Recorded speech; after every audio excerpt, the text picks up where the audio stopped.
Let's make some noise. Come on. Yeah, thanks once again, Nick Foles. Let's make some noise indeed. Welcome back, ladies and gentlemen, to the final word of MattyB here on the Interrap Sports Network. And it is great to be back here for our second live broadcast of the week. That's right. We're working our way back to 5. We're not going to get there this week, but we're working our way. I believe we are scheduled to be, is today Tuesday? Yes, Tuesday. So no show tomorrow. Wait. Yeah, we're doing a show tomorrow because I'm doing the post game as well. We're doing a 2 for tomorrow. And then no show on. Oh, yeah, we are doing a show on Thursday. But that might, that should happen.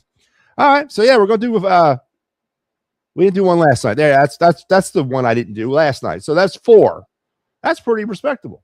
Getting back to 4 after being gone for so long. So it's great to be back tonight. What's going on? The Fightins, man. The Fighting Phillies, 6-4 winners tonight. And as the show title indicates, maybe a little structure does go a long way, as the 2 hottest hitters in the Phillies lineup are 2 of the most maligned hitters over the past 4 years in the Phillies lineup. That's Bryson Stott and Alec Boehm, both red hot tonight. And I just have a tendency to believe, is it a lot to do with the Luis Arraez? Is that the reason we structured that lineup a little bit? Now, granted, I don't like Arraez batting 4th, and I certainly don't like Boehm batting 5th. But I do kind of enjoy Stott lower down that lineup. I would like to see him get a little lower, but it just seems that there's a little bit more structure, a little bit more protection maybe with Arraez in front of them. That's sort of brought out the best offensive abilities that we've seen in both of these batters in a long time. Stott not since around his rookie year, and Boehm since the 2024 season. So the Phillies continue to be hot. They won again tonight, 6-4 down there at Citizen Bank Park, behind another performance by the starting rotation. Zach Wheeler tonight pitched okay. Last night, Chris Sanchez pitched okay. But guess what, man? We got offense. We got ability to score runs, it seems like, at any time of the game, at any point of the game. And the big 3-run home run that was not a home run by Kyle Schwarber would have broken this thing wide open. But I'm kind of happy it was foul, because I want to see this team continue to win without the help of the home run. And they've been doing that over this last 5 games and this 5-game winning streak that they're currently on. Now, decision time is coming for this team when it comes to Alec Boehm and Bryson Stott. And as I said from the very outset of a lot of my discussions when it pertains to the Phillies' offensive struggles, every team has their core pieces. Every team has their Turners, their Harpers, or Schwarbers. It's not necessarily what those players do on a night-to-night basis, because they're going to get theirs. It's what the role players that are assembled around them do and how consistent they can be. And up to this point, that has been the Achilles heel of this Phillies team, is we're not getting anything from the others. And we get what we get from the Schwarbers and the Harpers and the Turners, but we're getting nothing from others. But now as at least 2 of them have begun to hit to their expectational level, good things are happening. And they're happening in the tune of a 5-game winning streak in a critical stretch of the season as we enter the home stretch ball. So the conversation about the Phillies is certainly on the table. We can continue the conversation about the game tonight. We can do all those great things. The Eagles, I know there's some more reports that Jalen Hurts is throwing more interceptions down the middle of practice. So we can continue, we can get into that if you want. They have a joint practice situation happening up in Foxborough the back end of this week. I think it's tomorrow as it starts with the Patriots. And then they're going to play the Patriots on Saturday as preseason game number 2 is upon us. We get into that conversation and discussion if you like. We can continue to talk about the disaster that was the preseason opener for all it's worth. Again, we can get into that. Whatever you want to do. Flyers, Hunter McDonald signed a 2-year or a two-way 2-year contract with the Flyers today. Woohoo! That's it. That was the move I've been waiting for. Call it a success. Danny B, you rebound from the Leo Carlson thing by signing Hunter McDonald to a 2-year, 2-way contract. Wow. I'm sorry I ever doubted you, Danny. You're back in my good graces. Legitimately here, and for real, folks, we're less than now we're about a month. We're about 5 weeks out. 5 weeks from the start of the NHL season. What the hell are the Flyers doing? What is this? What? I mean, it's been crickets since Carlson. I should put that on a t-shirt. It's been crickets since Carlson with this hockey team. I haven't seen the big splash move, the move that tells the National Hockey League that we're back, that tells the National Hockey League that we are a team to be reckoned with now. All I saw was a swing and a miss at Leo Carlson, and I guess Claude Giroux to a lesser extent. I don't know how close they actually were to Giroux, but I mean, are you going to get excited for the Flyers coming back with the same team? Still no true number one center. Still no true number one defenseman. We're going to roll the dice on Dan Vladar to replicate or be better than he was last year. We've got a backup goalie, I guess, in Wall. I guess there's one need that was satisfied. But, hey, we're about 5 weeks out of the start of the hockey season, and that's about the most I can talk about right now because there's been no news coming out of the arena as it pertains to the orange and black and getting better for 26-27. And it's just not good enough for me. If this is the team that we're going to start the season, I think Danny B missed an opportunity this offseason to take that step. And Flyers fans around the world are not going to accept the rebuild talk anymore. Not based on what happened last year. It's about forward progress now. Not about the invisible progress that Nick Sirianni likes to talk about, but actual concrete forward progress. And I just don't see it. And I don't know if you see it. And if you do, please enlighten me because I want to know. So that conversation could be back on the tilt if you want. I'm sure the conversation tonight will be dominated mainly by the Phillies. But we're going to do that. Our day in Philadelphia sports history, as well as a card review tonight. We're back with the cards. So good to be back. Good to be back on the air again tonight. Elephant checking in. Hey, man, how are you tonight? 5 in a row indeed. Are the Phillies back, man? Are the Phillies? And I know it's a conversation Al started on the Fight and Spot.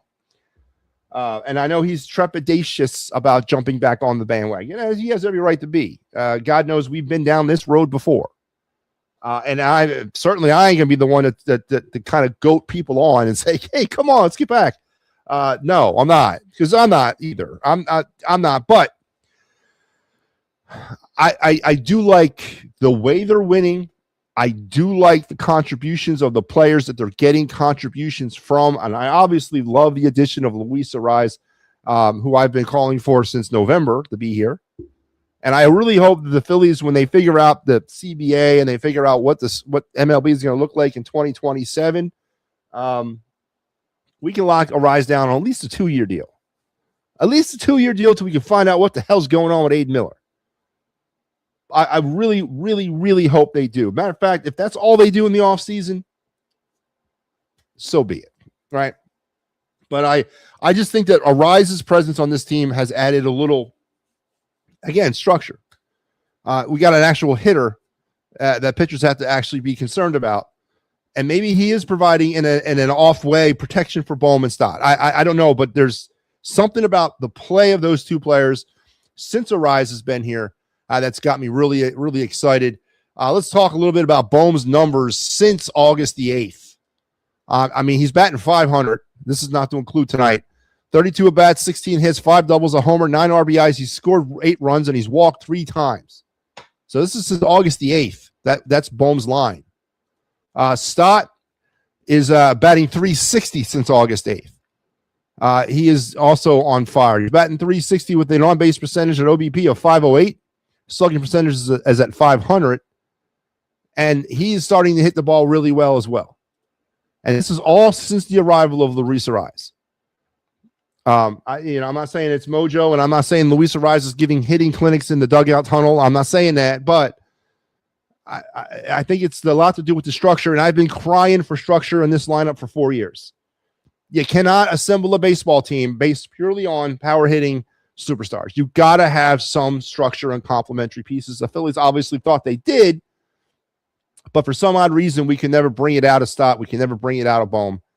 But right now, something has happened that has brought it out of them. And I'm telling you, if they can continue, now I'm not asking Alec Boehm to continue to bat 500 between now and October and into October.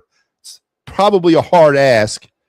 But if he can bat somewhere down in the 280, 290 realm, you can get Stott come down a little bit as well too. If we can get 280, 290 from both Stott and Boehm the rest of the way, there's a good chance we're back in this thing, right? And it's that makes this team more legitimate as a World Series contender, right? And that makes this team more legitimate. Now, getting some more contributions or figuring out what's happened to Brandon Marsh, and then waking JT Realmuto up and telling him that, hey, reminding him that the baseball season has begun. Goddamn, JT stinks offensively. He is an automatic freaking out, and he's been that way all season long. And that's a little concerning. But if I can get Bowman Stott to continue to bat around 280, 290, and make hard contact on the baseball and not try to hit home runs, we might be in business here. I'm just saying. My phone say we lost, but I know they won. Yeah, they won 6-4. My phone actually said at one point Kyle Schwarber hit a 3-run home run. MLB reported it. It came across in the little tracker thing that I get when I watch the games on my phone. And of course, upon further review, that ball was I don't know, man. It still to me looked like it hit the foul pole. Did you guys see that too? The Schwarber home run that would have blown this thing wide open in the 6th. Hell of a 6th inning, man. God, you know, I love seeing that stuff, man. I really do. Can we move Stott up? See. I knew it. Someone's going to stop it. No. See, let me compose myself, man, because this is what really burns my biscuits, man. All right. This is the problem with the Phillies. This is the problem with the Phillies faithful. Leave him where he's at. Just because you're hitting better doesn't necessarily mean you deserve a promotion. No. He's a bottom of the lineup type of hitter. Leave him there. He's thriving in that spot. Leave him there. This is what's wrong about baseball in the 21st century. Because you're batting hot, you deserve a promotion up in the lineup. No, absolutely not. Leave his ass sitting where he is. Let him develop. Matter of fact, and as I said, shift him further down. Bryson Stott is a bottom of the lineup kind of hitter. It's not 1985. He's not Ivan De Jesus. I'm not exiling him to the 8-hole and saying, you know what? You're an automatic out. And I'm going to have you follow the pitcher. All right? It's not like that anymore. Every single spot in that lineup is important now with the advent of the DH. You don't got to top heavy everything. Leave the man where he's at. And as I said, move him further down. So no. Small ball indeed. Nickname for the relievers is Cardiac Kids. I don't know about the Cardiac Kids. I said Keller was the Cardiac. What was it mine? Cardiac Keller? Before he got lost for the year. The Flyers have $13 million in salary cap space. Spend some more damn money. MP, listen again. I know the Flyers conversation has sort of died away. You know, rightfully so. It's not really pertinent at this moment in time, but it's still out there. What have they done? Now, the free agent class wasn't brimming with talent that could come here and be long-term for this team. It wasn't. And there were no game changers in that free agent class. You know, the Connor McDavid's, the Jack Eichels, they weren't there in free agency. So I wasn't asking MattyB to go out and break the bank. I'm not asking the Flyers to spend bad money on bad money. I'm not asking for that. Going into this offseason, it was going to be trades. That's the only way the Flyers were going to be able to try to get better with impact players, right? Now, it's not over, right? I mean, things are going to heat up here eventually. Austin Matthews is still probably not happy with his current situation in Toronto. I mean, there's a chance here they may pull a deal. I'm not saying that they're not going to make the trade, but they sure as hell have really kind of, you know, left us hanging a bit on this. So I was never necessarily about having them spend the money. If you can spend the money on a game changer, fine. But there wasn't really a game changer out there, especially long term within free agency that the Flyers could go after. So I've always resigned myself to think that they got to get better through trading and trades. They've done none of that really. And then of course they did the Hail Mary with the RFA attempt on Leo Carlson, which I don't care about the ramifications of that in the NHL or the Ducks. I know I think Joe Hale was on about that, saying, the Flyers, they scored one. Oh, what did they score? They didn't score crap, right? Who cares? I don't care about driving up the salary cap of the Anaheim Ducks. I play in the Pacific Division in the Western Conference. What the hell do I care, right? And I know Gauthier just signed out there a huge 4-year deal, like $13 million. I know he signed a big contract. So, yeah, okay, we're going to drive up the Ducks salary cap or dry it out, I guess. Who cares? I don't care about that. I want a Leo Carlson. So I'm not going to necessarily get in all excited about that. I wanted the player, and the Flyers have not provided it. They've not scored. Pardon the hockey pun. Right? They haven't done nothing. And we're going to start the season basically with the same group that skated off the ice in embarrassment to the Carolina Hurricanes, with the exception of a backup goalie. That's not good enough for me, because you can't use the excuse of rebuild anymore. It's now about forward progress. And forward progress would be to win the second round of the playoffs next year. I don't think this team is ready for that. Not at all. Bohm's hitting 270 in the last 105 games. When him and Stott hit, Phil's win. So here's the thing about Bowman. Somebody was actually attacking me on our Facebook earlier about a comment I made about Bohm not being that hitter, that type of hitter, since before the 2024 All-Star break. Remember, he was on fire at the start of the 2024 season. The guy, everything he touched, he hit. Listen, I get the numbers, what they say about Bohm, but is there anybody out there in this world that's going to actually rally to the cause of Alec Bohm and saying for the most part he has lived up to the expectations that we had for him coming out of Nebraska, coming out of our farm system? Absolutely not. He has been the rumored centerpiece of trades for the last 2 years. And I'd love to know how many trades that he's actually been involved in that never made it past the table. Alec Bohm has been a disappointment collectively and consistently as a hitter. He's not lived up, and also the defensive problems, right? It's just not been the total package. And I don't know if there's anybody out there that feels that Alec Bohm deserves a new contract, or if the Phillies should allow him to walk away via free agency. I'm not supporting that. I want him to go, right? I want him to go. I feel a lot better with him going, with the Aiden Miller situation being better than it is. But you got Bryson Stott for another year under team control. Put him at third base in 2027 and kind of go from there. But I don't know of any Alec Bohm supporters that would look at him and say, you know what? He's a clutch, consistent hitter when I need him to be. He has middling, frustrating at bats where he's swinging wild, swinging first, and it's it doesn't look good when he's at bat. Right now, he looks really good. Looks centered, balanced, looks selective. He's taking what the pitcher's giving. He's not trying to force what he wants. And he's probably seeing the ball as big as a beach ball right now, and that's great. And with the way Stott's hitting, yeah, the complementary pieces are starting to come together. MLB wasn't giving the Phils 2 calls in 2 nights. Yeah, that's a good point. Good point.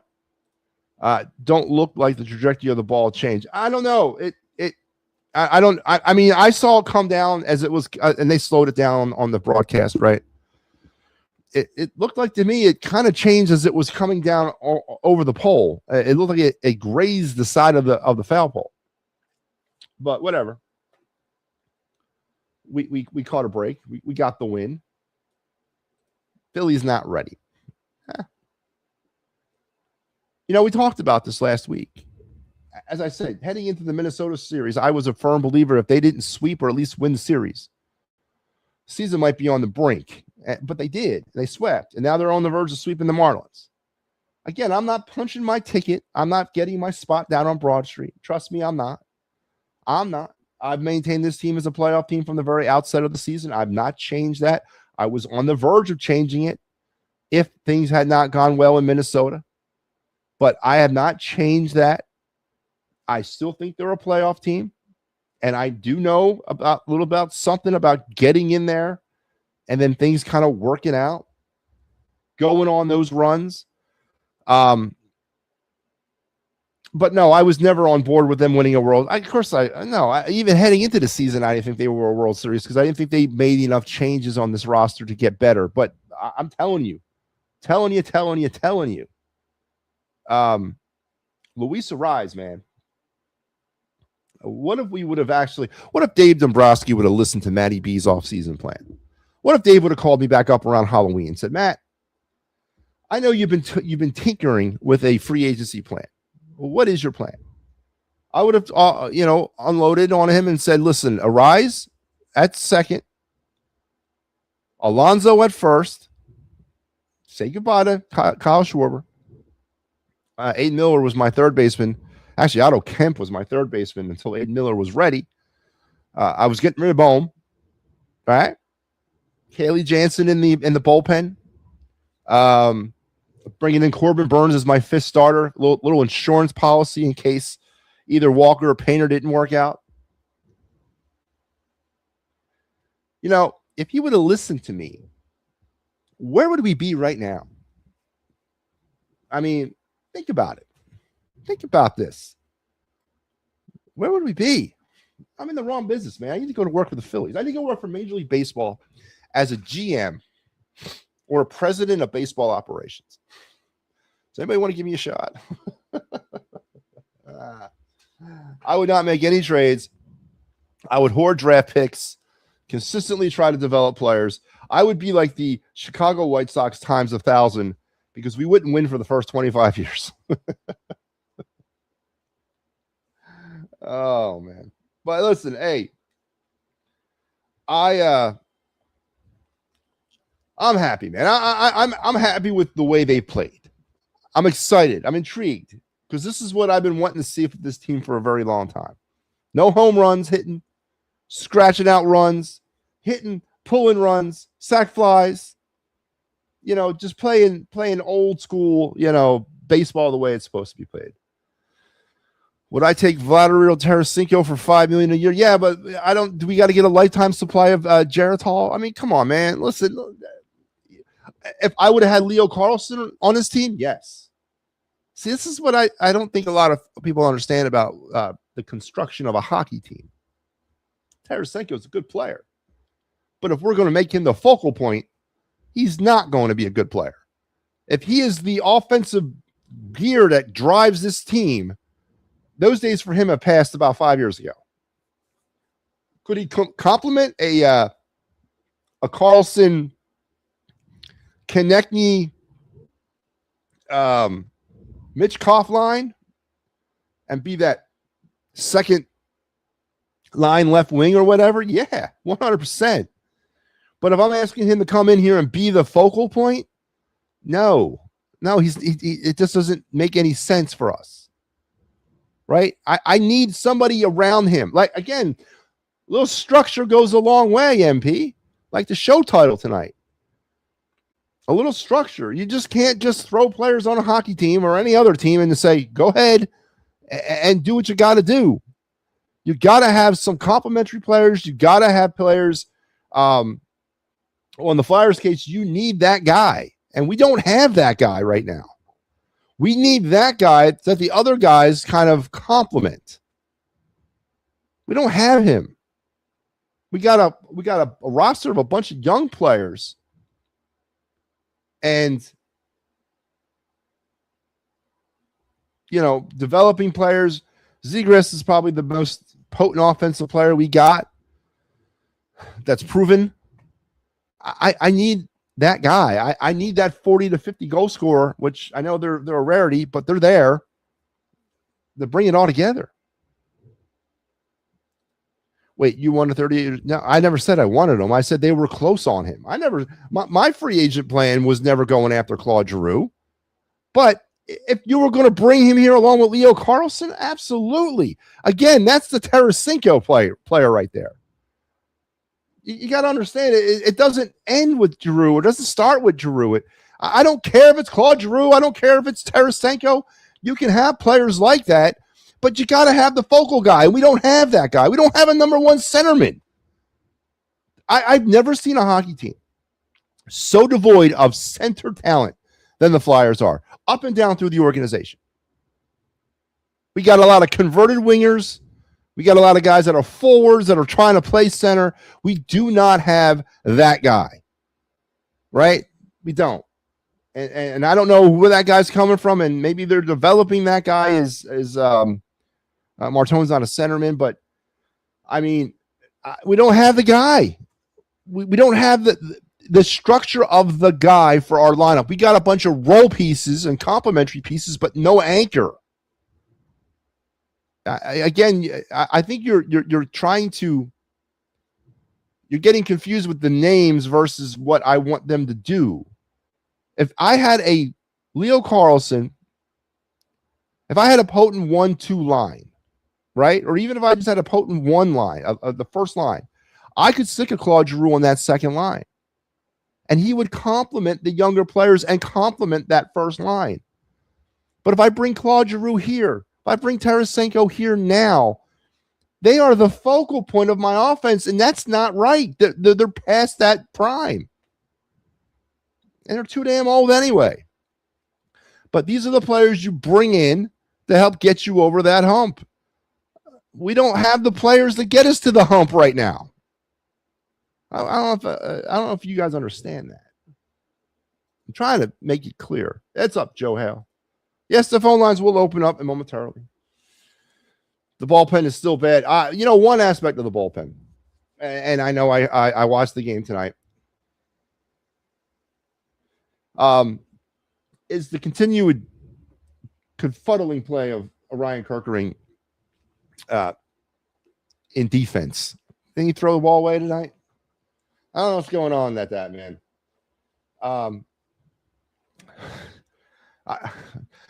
I'm still on the Ryan Kerkering train. I still think he's going to be something in this league. I do, but he makes it frustrating to watch him, and that deer in the headlight look that he has when he screws up, that's got to go away, man. That tells me there's something wrong. And the fact that he looks like that right after he makes a mistake.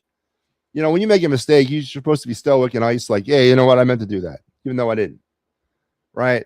He does it, man. He looks like a 5-year-old like toddler when he does something wrong with those eyes. He gets all like he's going to cry or something. Yeah, I'm starting to have concerns of Kerkering in high leverage situations for this baseball team, right? Because obviously we're having flashbacks of the Dodger series and all that, and I can't have that. I don't know how much PFP he can take, but obviously he needs more of it. But his stuff is still good. His stuff is still not where I think it could be. I still think he's got lights out stuff and lights out, pitches. But boy, he's very frustrating to watch play. Brooks Raley helped us with the save today. Yeah, but that's not with that was his first save since 2023. I'm not relying on him to be and is he more than a 7th inning option on a regular team anyway? You know what I mean? He's not really a prototypical setup guy. We don't really have that guy right now, and that's concerning. Turner cleaned up his error. All right. Let's take a pause with the cause, and let's remind everybody here on the Final Word MattyB, the Ep302 Sports Network. We are chugging our way to that magical time of the year, which is October. And in order to get to October, we got to get through August and September 1st. So things are starting to come back to life a bit here on the network as we are coming out of the summer one day at a time. And obviously with the return of this show after a 6-week break, and then as we get ready to do more and more episodes and be here more consistently as I get to the end of this nonsense that I'm doing right now. And boy, is it nonsense. The money is outstanding, but I'm getting I'm real long in the tooth for what I'm doing these days. So, but we're getting to the end. And once we do, we'll be back full-fledged 5 nights a week through the month of September and into that killer month of October. But as we progress through the summer, more and more of our seasonal shows are starting to make their return. A whole bunch of them, actually, starting, I guess, on the 25th of August with the Props, Locks, and Parlay program with Mike Laro and from the Stuck in a Box Network. What's it called? I'm Trapped in a Box. Something Box Network and Paul Spencer. They're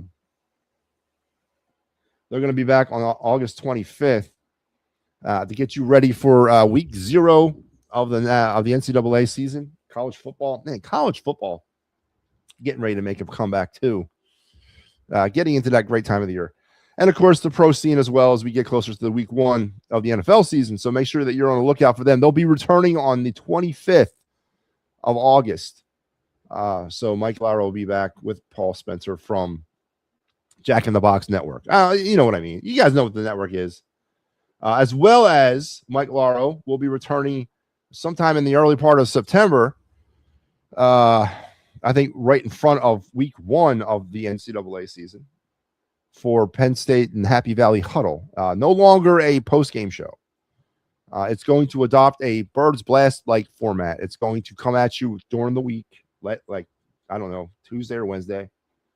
I don't know exactly when he's doing it, but and he's going to talk about the game that was, the game that will be, kind of get you ready, get you spun up, get you caught up, all in one. So the Happy Valley Huddle will be back at some point. I think September 2nd is what he said. So make sure you're going to look out for that. And then the granddaddy of them all, man, the show that I get up happy in the morning to able to do, and that's the Birds Blast with Kyle Quinn, is coming back for a 7th season of me and Kyle doing an Eagle pregame show together. I believe it's season 3 of the Birds Blast, but again, it's 7 years with me and Kyle together doing a show on various formats, various channels, and we're going to be doing it here for season 3 on the It's a Wrap Sports Network. So Kyle will be back. Thursdays at 7 is not going. I can almost guarantee you that's not when it's going to be. We're going to have to come up with a time. I don't even think we ever did it at 7 last year. I think it was always around 4:30. He's got an active lifestyle, I guess. I don't know what he's into, but he we'll come up with a time. I'll reach out to Kyle here probably in the next week or so, and get all the particulars lined up. So make sure you're looking out for the Birds Blast. And Clear the Ice is also getting ready to come back. I'm not going to put up a graphic on that yet, but our Flyers post-game show will return. And then, of course, the shows that are currently running amok here on the network right now. And that is your Philly Friday Frenzy with Big Al every Friday at 9, as Al will more than likely have to do a Fightins final as well. I know he's doing one this week. And for all you people out there that are keeping track of this, it's the return of the City Connect uniforms. That's right, Friday night, baby. They've only worn them 6 times all year. I was really confused why they didn't change them out at the beginning of the 26th season, because they can do it per MLB rules. You can change those things every 2 years. And that was going to be, this would have been year 3. They could have changed them, but they didn't. And now that we're sitting here at the coming up on the end of August, and they've only worn them 6 times up to this point, maybe that's why they didn't change them. Maybe they figured, to hell with it, we're not going to be wearing them that much, so we'll keep them for 1 more year. But hopefully, we're seeing the end of those god awful City Connects. But Al will have them on Friday, so don't adjust your screens. That's just the colors of the uniforms. Make sure you check Al out. And then every Sunday, but not this Sunday, at 9 is the Philly AM Sports Show with Al and Mike. As we close a lot of loops and circles here on the network with just 3 people. So we do a lot of multiple things. So make sure you're checking them out on every Sunday, but not this week. They'll be both off as their summers are winding down. And as the Fightins Final goes, I will have you tomorrow night as a part of a twofer of the Fightins Final / Final Word with MattyB. So probably, I don't know, we'll probably lead in with the Fightins Final, then go into the Final Word. Probably that's how we'll do it. So make sure you're on the lookout for that. Or we'll lead in with the Final Word and then transition to the Fightins Final. Probably do that. Yeah, that's probably what we'll do. All right. So that's what's coming down the road, and then what's coming down the road this week is this. Right now you got me. Tomorrow night you'll have me all night, and then Thursday you'll have me, and then Friday it'll be Al. Saturday it'll be best of, and then it'll be me on the Fightins Final, and then it'll be me again coming at you with the Birds Flyby as I wrap up my 2026 Eagles post-game responsibilities. Just 2 games into the preseason. I will have you for the Patriots. And then I believe starting with week 3 against the Bengals, it'll be Mike taking you into the regular season as well. So I'll pop on one of those shows throughout the year. And, we'll take it from there. But that's how the Birds Flyby will go. And then on Sunday, it'll be me on post-game, but there will not be a final word on Sunday. So keep that in mind as we move forward. All right, let's do our day in Philadelphia sports history. Let's strap in, strap on, strap up. Keep your head, hands, and feet inside the car at all times. And here we go. On this day back in the year 1909, and no, I was not there. I was not there to report on this firsthand. The colorful Arley Latham, nicknamed the freshest man on earth, became the oldest player at 49 in Major League Baseball history to steal a base, swiping second for the New York Giants in a 14-1 win over the Phillies.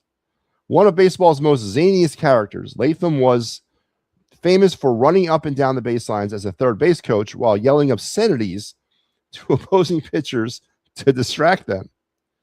One of his players during his coaching days with the Giants once commented years later that Latham was probably the worst third base coach that ever lived. You know what? I would take one of those guys these days. Imagine that. Listen, and the way baseball is today, golly, man. Yeah, we couldn't hold a candle to the way they did things back in the day. Honestly, I miss those days, man. And I again, it's not like I was there and I saw it firsthand, but some of the characters that came out of the game, some of the things that happened within the game, just don't have that anymore, man. People don't have thick skin anymore. They're too thin skinned. They're too easily what's the word? Insulted, or the word I'm talking about. What's the word that people say all the time? Disrespected, whatever. I miss the old days, man. I do. I miss the old days. Anyway, that was your day in Philadelphia sports history about yelling obscenities up and down the third baseline. And it's the oldest man to steal a base in Major League history. They're not all winners, folks. Let me tell you. All right. Let me get the phone lines open. We will open the phone lines here. You guys know the drill. Once you see it pop into your chat room, you can press on the link, and that'll bring you backstage. I'll put you on, and we'll have some fun talking about the Phillies' recent 5-game winning streak. Are they back? Talking about the resurgence and potentially the reasoning around the resurgence of Alec Bohm and Bryson Stott offensively. Is it Luis Arraez? Has Luis Arraez's presence on this team, even though he's batting out of the position I would put him in at 4, but has his presence lent some structure to a lineup that was so severely unstructured for years? And is this bringing out a different mentality and a different approach in Stott and Bohm? Bohm is not a power hitter. Never was, in my opinion. I know there was a time where he might have thought he was, but Bohm was never, in my opinion, a power hitter.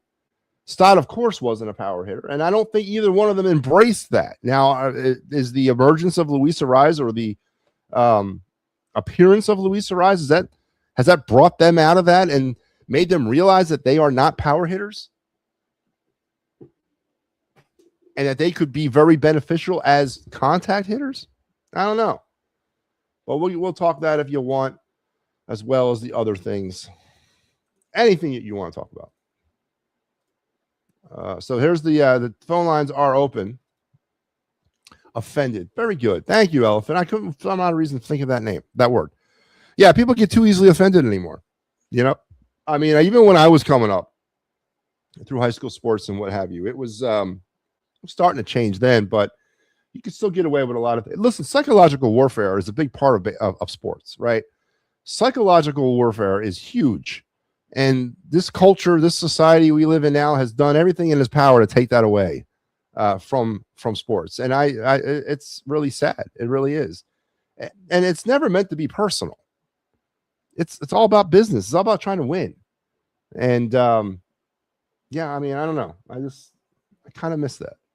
Even though, again, I never partook in it. I was never running up and down baselines yelling obscenities at pitchers, but you know what I mean. You guys are well aware of that. But yeah, I kind of miss it, man. Everyone is so easily offended these days, and it is upsetting. So anyway, let's go to the phones. Joe Hale is standing by. Joe, what's up? How are you? I'm doing good, Joe. How are you? I noticed something. They're a running back for the Phillies. He brings a leadership, accountability, responsibility, makes the player hustle. How do you think he does that? Honestly, I'm asking you an honest question. Because it's all in the head. So do you think again, I went over some of these numbers. Bryson Stott is batting .360 since the arrival of Luis Ariz.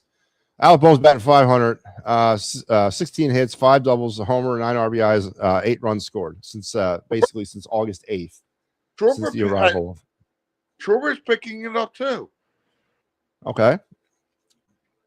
But listen, again, the Schwarbers, the Harpers, the Turners, they're going to get theirs. They will.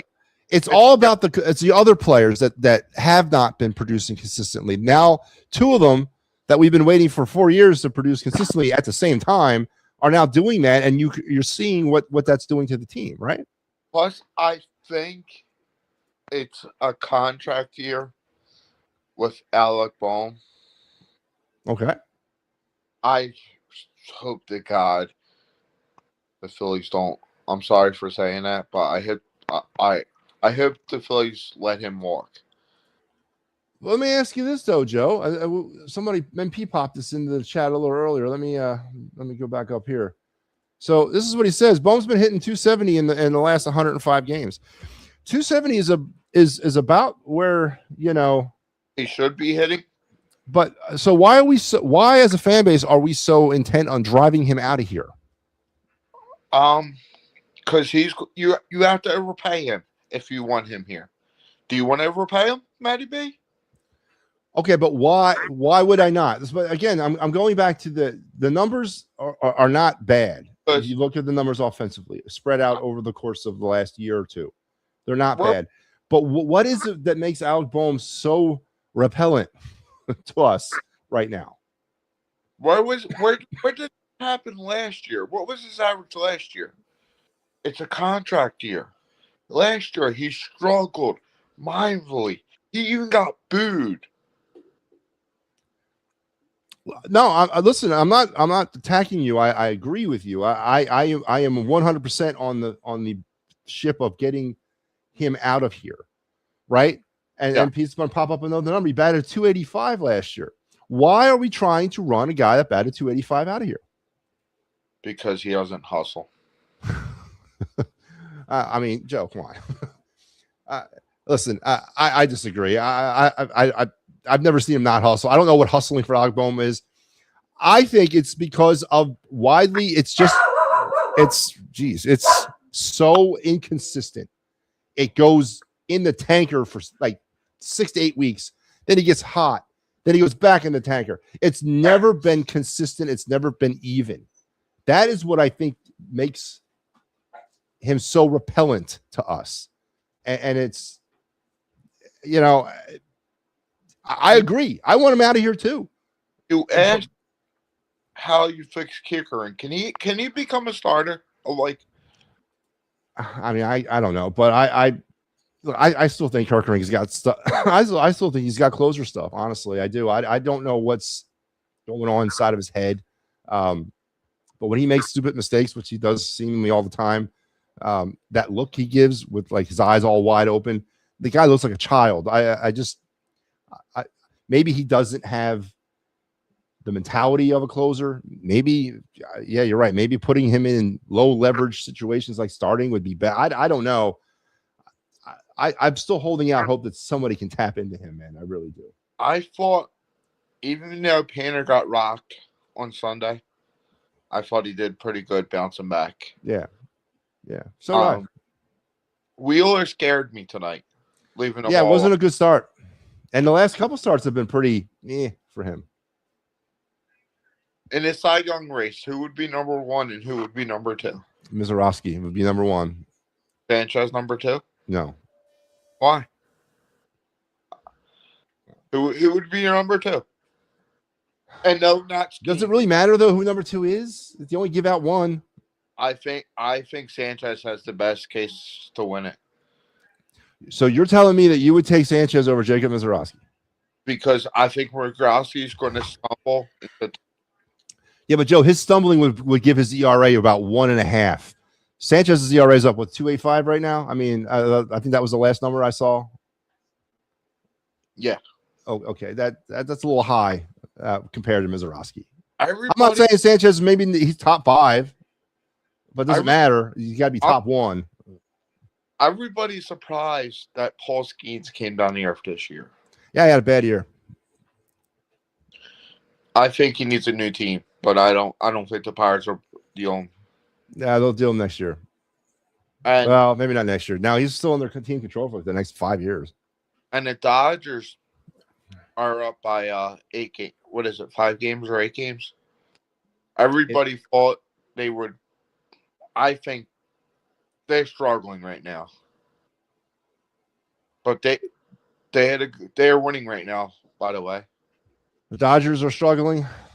Yeah, I would take the Dodgers' struggles any day. How would you love if it happened if Phillies Dodgers game 1 in a wild card here? We talked about that the other night. I think that would be something that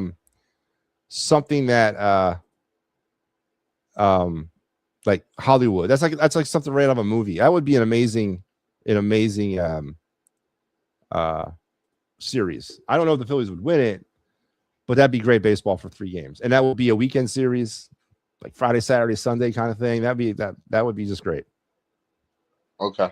Now for the Eagles, the bland offense, that's what he called on Saturday. Who called it that? The offensive coordinator. Are you taking? I don't think we talked a bit about it, but are you taking much stock in that? It was all the backups and the third stringers. I mean, are you how did you view that game? I thought it was a garbage game. Okay. But the Patriots reserved to outplay the Eagles, and it scares me if an injury happens. I'm not. But Kelly Ringo should not be your starting. See, you're not gonna get an argument here. It's gonna be. I think Cooper DeJean, Coop, as I'm gonna call him because I can't say his name right. I think he should be one of the starters. Isn't it DeJean like the pants Gene? It's hard for me to say. I think the Eagles go out and explore a trade for a safety. Yes. And are you wanting to see some of the starters play at any point in the preseason? I think I would love it. Like somebody specific or a unit? You want to see the whole defense, the whole offense, Jalen Hurts, somebody? I mean, who do you want to see play? I want to see the first team offense play. I'm okay with the first team defense. So you want to see the first team offense play like a half or a quarter or what? At least all the way up to the just a quarter. Just a quarter. And would this be the game you'd want to see it, or are you going to wait to the third one? How you want to do it? I would put them in this one, but I don't think so because what I told you, they're having a joint practice tomorrow. Yep. Thursday, and I believe Friday. Mm-hmm. The injury bug scares me for the Mikel Lemon scares me. The injury bug. Oh, he got a hamstring problem, doesn't he? Yes. Those are nagging injuries, but I'm sure he'll be ready to go for week one. But again, Joe. So here's the thing, and I've had this argument or discussion with people before. This mentality of treating the first 4 regular season games as if they're preseason games, and what I mean by treating them that way, as in like the mentality of, well, you know what, they'll get it figured out because it's early in the season. Do you support that mentality, or are you a guy like me that's like, listen, if it's a regular season game, it's a game that counts. It's a game that means something. It's a game that can help you in December. I mean, where do you come out on that coin of those first 4 games of the season being treated like preseason games? I'm like you. It's concerning. Yeah, I don't like it either. But it's a trend around the NFL. It's not just with the Eagles. It's everybody that they're treating those because they don't play anybody in the degrees of playing people through the summer. I agree with you. I think it's an excuse. It's letting these teams off the hook by not doing what they were supposed to do to get ready for the season, honestly. I want to give you my position battle for Saturday, and then I'll let you go. All right. Andy Dalton versus Tanner McKee. I think Andy Dalton wins the second quarterback job. Here's why. Based on Saturday night, I don't see either one of them doing anything. Can I tell you? I think experience. He's been in the league longer than Tanner McKee. But you're right. We'll see how it plays out. See how it plays out. Cole Payton played well. I don't think he's got a snowball's chance in hell to get the backup job. Maybe practice squad, but I think he's going to be the clipboard holder. So they carry three quarterbacks on the active roster? Yes. I don't know. Okay. All right, Joe. Well, tomorrow night we'll be back. All right, man? Yep. All right. Joe Hale. Gloves not great. Pop isn't great. Geez. Elephant says Joe Hale's shirt was awesome. MP's still on this thing about Alec Boehm. Had a bad start this year. Maybe due to suing his parents. Okay, well. I mean, okay, well, what about the finish of 2024? What about that whole half? And then the playoffs of every year that he's been here. And I think I just answered the question of why people want to run him out of here. It seems like when we need him, he's not there. Right? When we need him to be that spark in the offense when the others are not doing what they're supposed to be doing or they're not getting hits, Alec Boehm is just doing the same thing. He's just not producing. I mean, a billion people can't be wrong, MP. I guarantee you if I took a poll right now, I would probably get 95 to 98% of the pro get Alec Boehm the hell out of here side, you know? And I don't know if anybody would be in support of a contract for him. Based on everything we've experienced, yes, okay, maybe mentally about suing his parents. You mentioned a little bit deeper in the comments about sulking. I hate this effing place. All those things, they matter when you don't produce at the plate and the up and down defense. All that stuff matters to a player that's had 7 years to try to figure it out.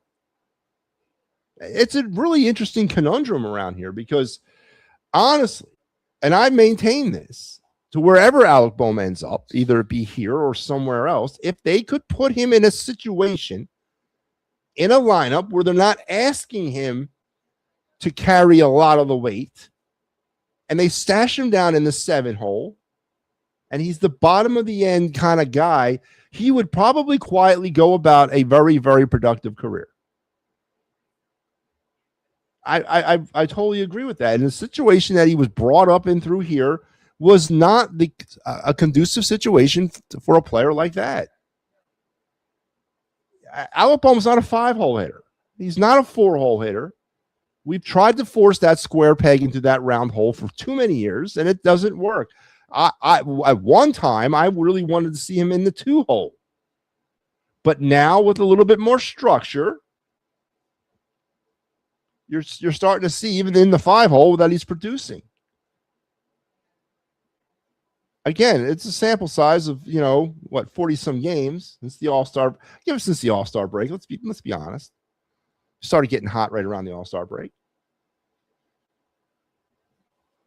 I truly believe he's got to find himself the right situation. And it might be just more than that. It might be more than just a team situation. Maybe it's a city situation. Maybe it's a lesser rabid fan base or a lesser rabid media, stuff like that. Maybe he needs to slide down into obscurity a little bit and just be that guy. That's, you get him in the 7th inning and he pops a double, starts a rally, get him in the 7th inning and he pops a single, drives in a run, or gets a sac fly, drives in a run, starts a rally, something like that. Instead of looking at him like he's a focal point of an offense. I'm not saying Alec Boehm's career is over, and I'm certainly not saying Alec Boehm is a terrible baseball player. But for whatever reason, it just hasn't clicked consistently here. And you threw up some numbers, 270, 285. Anywhere else, you look at that from the outside looking at it, and you're like, that's a pretty solid guy. But once we go deeper inside the numbers, which we do all the time here in this town, and we look at this guy on a day in, day out basis, he's done more things to make this fan base question things than he's done to make this fan base feel confident in Alec Boehm going forward. And I think that's the simple answer there. Boehm had 5 errors at third base. Okay, so MP. And again, I think we got to suspend reality a little bit. What Bryson Stott's doing at third base defensively over the course of the past 2-3 weeks, Alec Boehm could never do. And again, I'm not saying Alec Boehm, I'm not trying to, because I always thought Stott's level of defense was burgeoning Gold Glove. Right? I'm not trying to compare them, but that's another thing. Who the hell made Alec Boehm a third baseman? Who told Alec Boehm at some point in his youth career, hey, man, you need to play third base? The guy's like 6'8". He's a natural first baseman. Those big-ass long legs of his, man. Right? Maybe he needs a position switch on the full time. But you're not going to get me to jump on board with you and say, yeah, his defense has been manageable. No, his defense has been manageable, but it crops up. He makes those mistakes right at the time that we don't want him to make those mistakes. At the worst time, he boots a ball down third base. Again, it might be he just needs to go into a situation where he's not so goddamn scrutinized. There are people that hate Boehm because he's sulked in the past. There's people that want Jalen Hurts out of here also. And there's people that want Joel Embiid out of here. There's people that want Nick Sirianni fired. There's people that want Howie Roseman fired. Yeah, there are. I don't know what you're trying to get with that. I want Kyle Schwarber out of here. I want JT Realmuto out of here. And I wouldn't shed a tear if they got rid of Hurts. Of course, we got to get a quarterback, but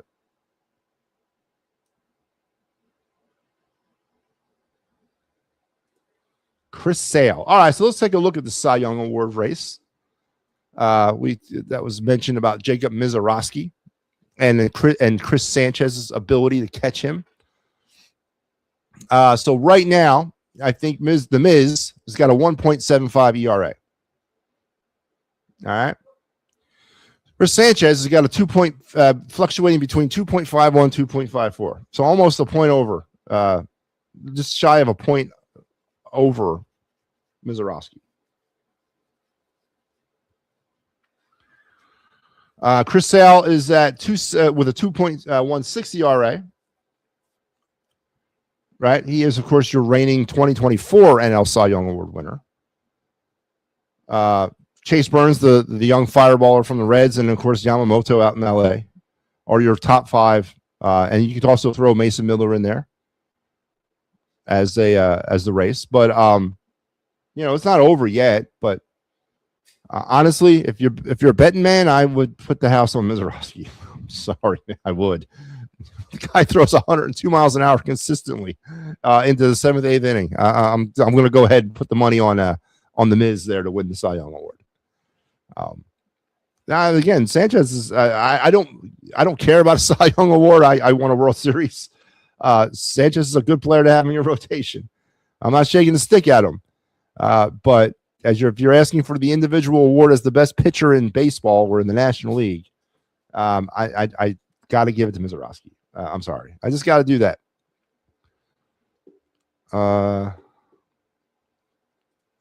Bohm just isn't the right player for this team. And again, I think there is something to that. I do. I do believe that there is a mentality about playing in these types of places. Maybe again, Alec Bohm goes to Kansas City or Colorado and knocks the cover off the ball and is batting 300. And look at Mickey Moniak out there in Colorado. He's got a contract extension, right? Sometimes you just don't have it, man. And that's okay. But again, there's so many people out there.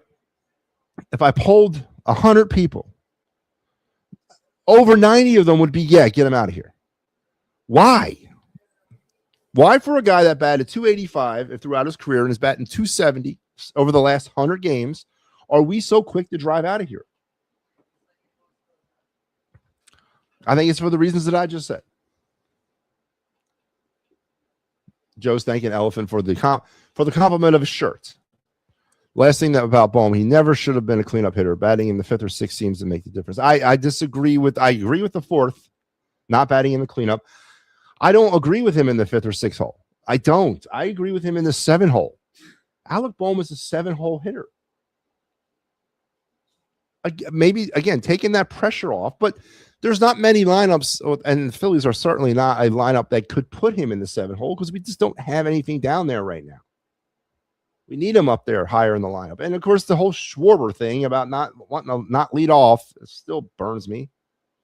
I agree with that statement about cleanup. I don't agree with the 5th or 6th hole. I think he's a 7-hole hitter in this new age of baseball.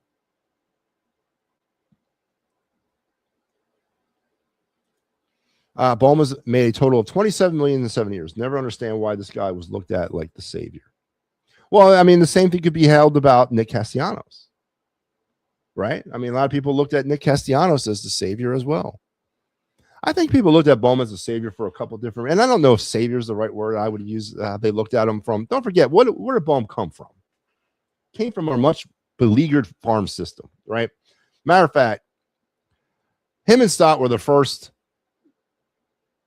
pieces of that farm system since Aaron Nola to sort of emerge as full-time the next best things, right? And maybe there was a little bit of pressure put on them because of that, because we had such nothing in we didn't have anything then, we don't have much now, but we really didn't have anything back then.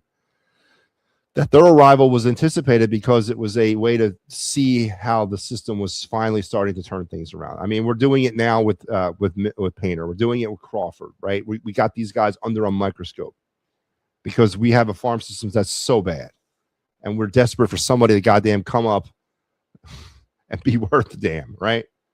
And maybe Alec Bohm had something. Maybe there was something to do with that, and then the wrong pressure was put on him, and he felt it, or he listened to the hype. I don't know. But again, is there anybody out there really that would take a flyer here in Philly on a 5-year deal with Alec Bohm? Because Bohm's not going to sign for anything less than that. Somebody's going to give him that contract. So he's going to get a deal. He will play in 2027. I don't know where. I hope it ain't here. But it's an interesting topic about why Alec Bohm, and you mentioned the name, it's almost like instant repellent. Like, get him out of here. Because inside the numbers, he's not a bad hitter. Right? But we know better because we actually pay attention. We pay attention to all the ebbs and the flows of Alec Boehm's game and Bryson Stott's and Kyle Schwarber's and JT Realmuto. Have I mentioned how much I'm really concerned about that contract? 0 for 3 tonight. What a strikeout. He did get on base. He walked once. He's batting 215. 215 is your catcher right now. Oh, man. They made Stott a third baseman. They did. And Stott is handling third base defensively much better than Alec Boehm. And I have more confidence in Stott's ability at third base defensively, much more than I have in Alec Boehm. I never thought Alec Boehm should have been on third base. The guy's a textbook right fielder or first baseman. No way in hell elephant in the room is giving Boehm a 5-year deal. I agree.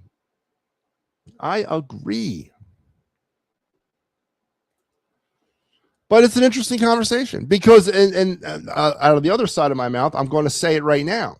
If Boehm and Stott can continue to produce, maybe not at this clip, but at a clip, I really think that's the engine that's going to drive this team. And you sprinkle in a little bit more from Marsh and something from JT, get up to 220 or something. But Boehm and Stott seem to be right now. If we can continue them along the lines of what they're doing, I don't expect Boehm to hit 500 from here on out. It'd be outstanding if he did, not only for us, but for him heading into a contract year.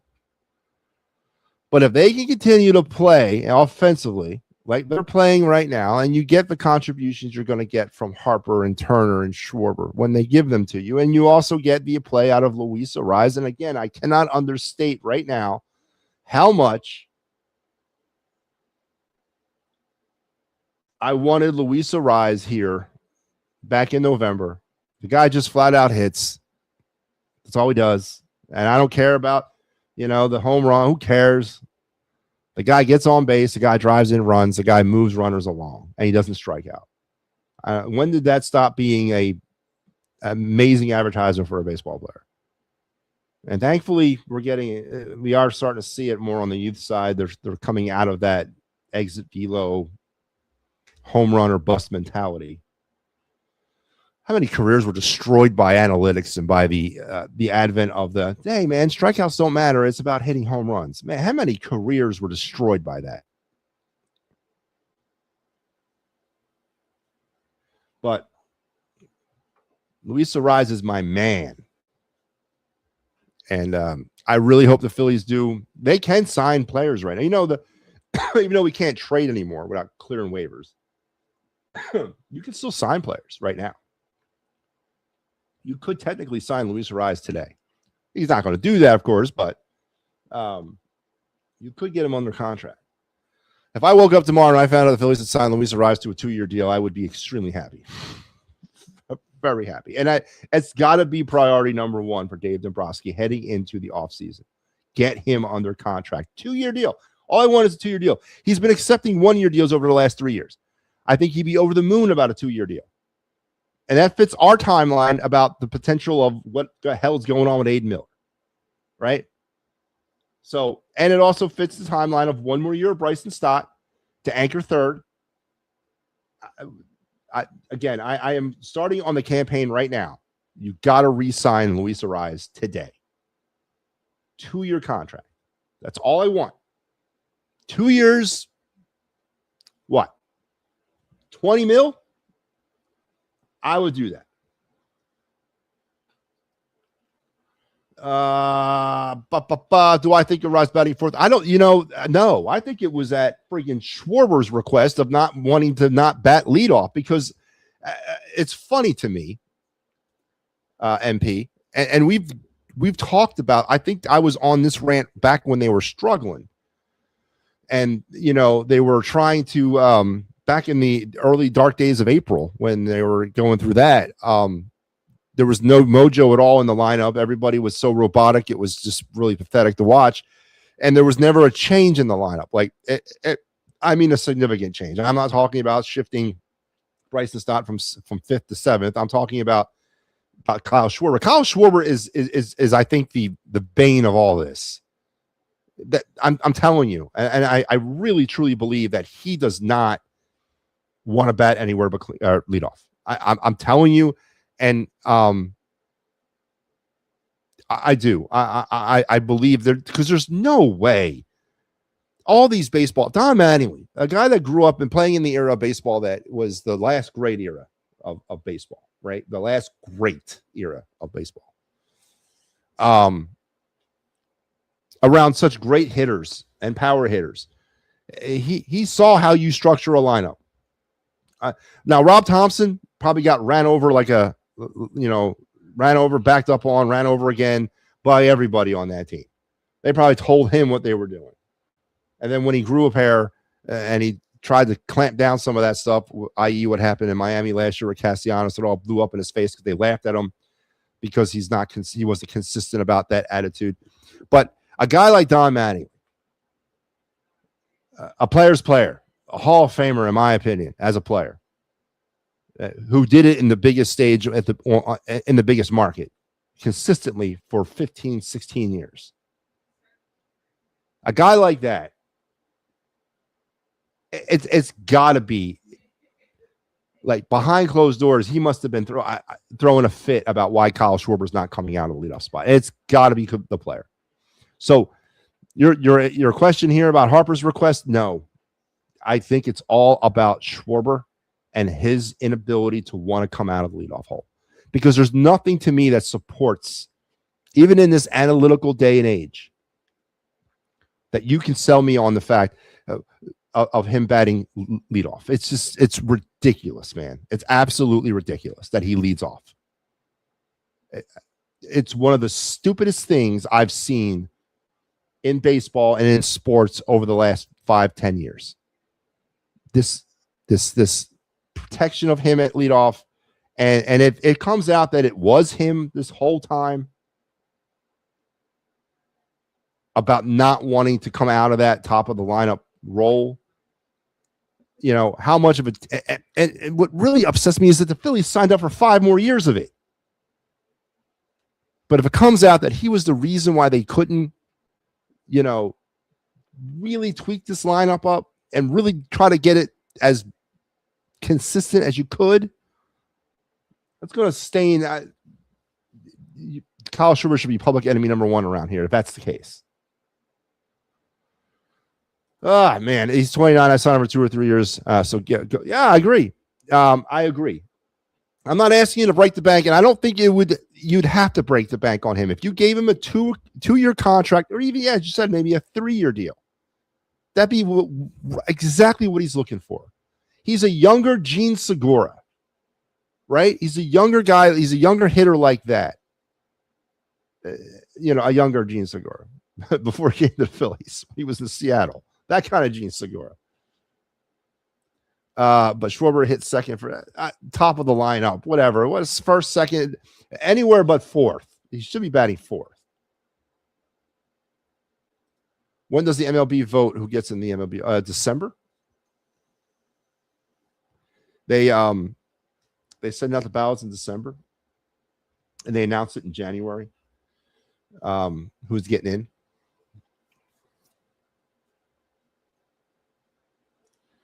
That's a diva right there. Yeah, and that's the case. That's a big-time diva. I agree with you, Star Wars. All right, we are 1 hour and 15 minutes into the program tonight. Phillies 5-game winning streak. Big time, another come-from-behind win tonight without hitting a home run. They almost hit one. Kyle Schwarber. So performance by Zach Wheeler. A gutsy offensive performance as well, and another stellar night from Bryson Stott and Alec Boehm as they piloted the Phillies to a win, and the bullpen held on. It wasn't the prettiest, but they held on. We are now 1 game under 70 wins, getting ready to get back in the conversation with really good teams in this league. Don Mattingly with his 60th win tonight as the Phillies manager, and closing in on 130 games, man. Golly. 130 games into the season. How did we get to this point so fast? Why is it like this every friggin' year, man? And baseball's offseason, MLB-wise, it's only about 4 months long. And really, it's less than that. And here we are, 130 games in. And with the damn CBA problem looming. How does it happen like this? Why is it like a blink in the eye and it's over, man? Who gets called up in September? Well, they can only call 2. That's all they can do. So they go from what, 25 to 27? Or 25 to 28, something like that, 2 or 3? I don't know. I don't know. It depends on what we're looking to get. I would imagine it depends on how we're stacked in the race. I really want this team to be fighting for every step of the way down the stretch of the season. I don't want them to be sitting back in their own destiny and 10 games up, whatever. I want this team to be on the verge every friggin' day heading down the stretch of the season. September is not going to be an easy month, man. 7 games with the Braves. They got 4 more with the Mets. It's not going to be an easy month, and they're going to need their best. So I want this team to be in a constant dogfight, and I don't want to win the division. I want a wild card, and I want to have to play that first series. I desperately want this team to be the wild card, because I don't want them to feel one bit of comfort or one bit of security heading into the postseason. I want them to feel that at any minute their dream can be snatched from them, because we've seen it work the other way, and it didn't work. This team looked a little bit more lackadaisical. They were taking teams for granted. I don't want that. I want the 2022 Phillies that were fighting for every bit that they got and made a run to the World Series, because that's the team. That's an extra set of motivation that I think this team desperately needs. I really, truly do. But who would call up? I mean, not Reyes, not Gabe, not Raconis. Maybe the kid Colby Thomas they could call up, the kid they got from the A's at the deadline. Not Gage Wood. No, not Gage Wood. But listen, if they need some bullpen help, who knows? I knew you were going to say it, man. I knew that's what you're fishing for. No, I don't want Gage Wood up. Yes, so Gage Wood is kind of leveled off at Double A. I mean, he's not getting beat around out there, but he's not setting the world on fire.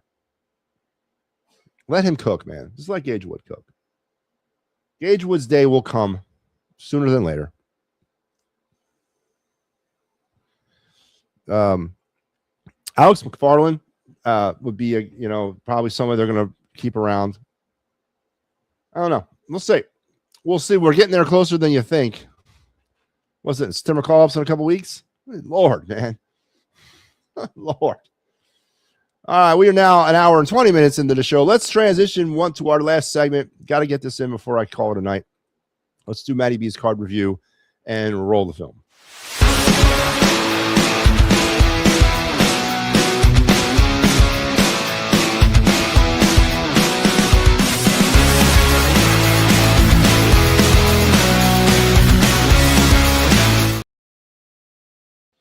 All right, the last couple of nights we've been dwelling back into the Wax Pack era. We did a 79 card or 78 the other night. We did we've been dwelling back in the ancient era of Wax Packs, but we're going to head back into the digital age today. And this is a card that I pulled myself out of a pack about a couple months ago. Top Series 2 pack it came out of. And this is a hit, man. This is a hit.